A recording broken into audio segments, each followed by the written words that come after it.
Not even you, the minister. You might supervise these ambassadors, but they are our links.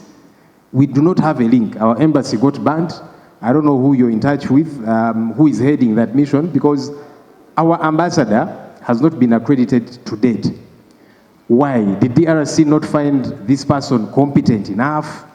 Did we just abandon the issue? Because it's important, even formally, for us to know what's happening in the DRC, what's happening to our Ugandan citizens whose link should be this ambassador. And this is an aspect that you have not talked about in your statement. So I thought I should insist that he responds to that. Thank you. Thank you, Rob.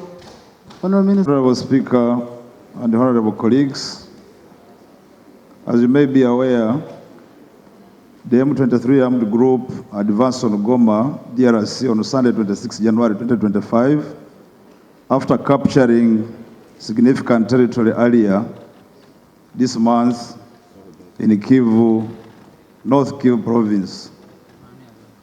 On Monday, 27 January 2025, the M23 announced the capture of Goma. The conflict between the M23 and the armed forces of DRC has escalated in spite of determined mediation efforts and progress toward the cessation of hostilities under both Rwanda and Nairobi processes. We offer our heartfelt condolences to the innocent civilians, the MONUSCO, some Idris peacekeepers that have lost their lives in the fighting taking place in North Kivu and South Kivu provinces of DRC. We are deeply concerned about the escalation of tensions in eastern DRC that have led to massive displacement of people, with likely consequential pressure on the Republic of Uganda, which already hosts more than 560,000 refugees from DRC alone. Colleagues, yesterday, our embassy in DRC, Kinshasa, was attacked by rioters triggered by developments in Goma, where looting and burning of the embassy property took place. The incident is a violation of the Vienna Convention on Diplomatic Relations 1961, and we condemn this in the strongest terms. Fortunately, no embassy staff was harmed, and it has been determined that they are safe and the embassy premises are now secured. Last evening, we received assurances from government of DRC that appropriate security measures had been taken and the situation in Kinshasa is under control.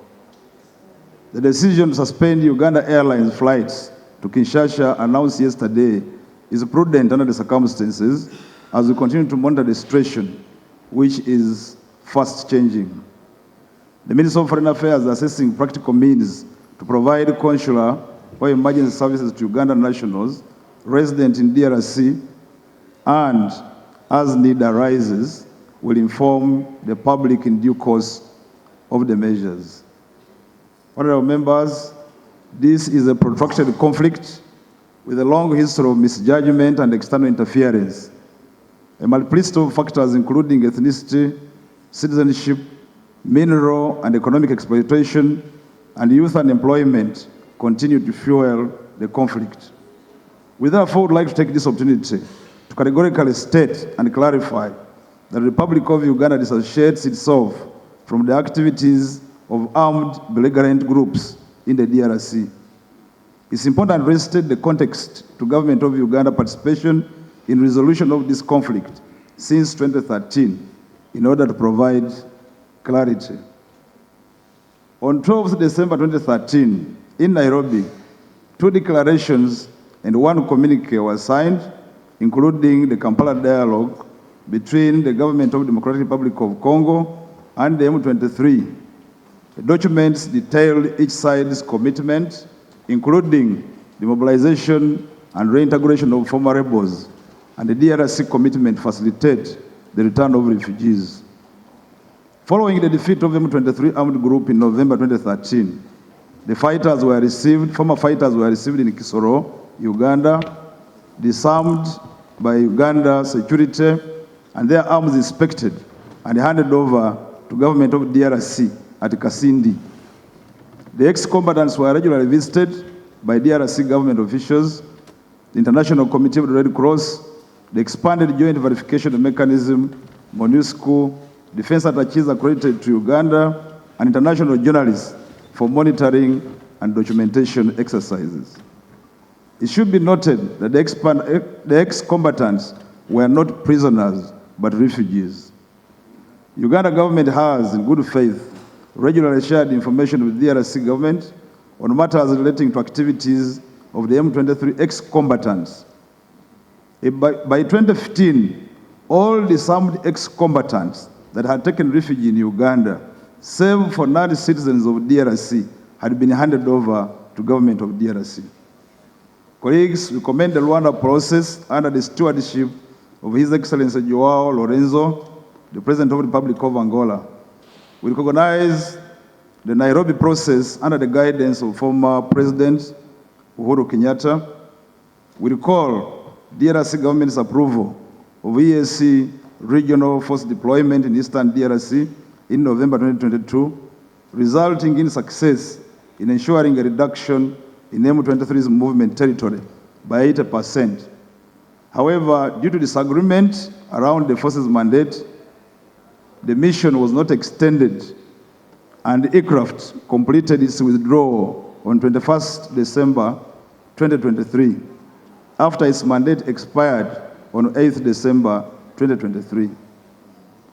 The 24th Ordinary Summit of the EAC Heads of State held on 30th November 2024 in Arusha called for a coordinated approach and the consolidation of various mediation initiatives, specifically Rwanda process and the EAC-led Nairobi process, to be merged into one and managed jointly.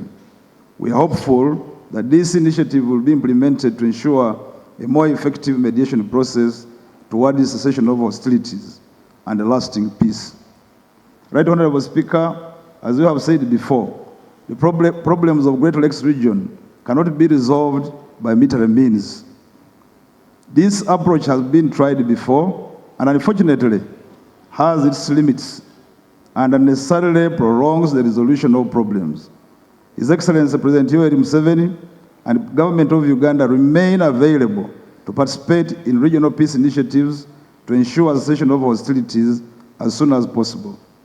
The government of Uganda continues to monitor the security situation in the Great Lakes region while taking into account the importance of the ongoing bilateral agreements with the DRC.